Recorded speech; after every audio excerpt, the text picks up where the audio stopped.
তোমরা বিএসএফ এ আমরা বিডিআর এর লোকে লাগছি আপনার তারা দৌড়ান দিছে মনে তাহলে চালাইছে তো পড়ে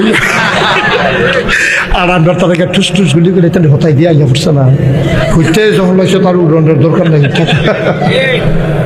আমরা সংখ্যায় কম হইতে পারি, আমাদের দেশটা ছোট হইতে পারে, আমাদের কলজাটা কখন শুরু হয়েছে কখনো শেষ হয়েছে এটা তোমরা বিচাইরা বার করতে পারতাম না, ঠিক কিনা? আমরা মুসলমানের ফুতাই সময় না দুম ধরে রয়েছি।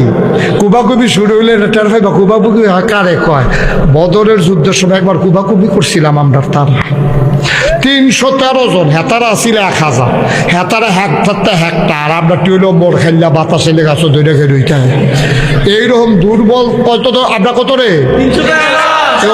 অসুবিধার দল কত 1000 বর্ম পরিহিত, একটা মোড়া অস্ত্রে শস্ত্রে সজ্জিত, বর্ম পরিহিত, হাতের ভিতরে বর্ষা, পিঠের ভিতরে তীর।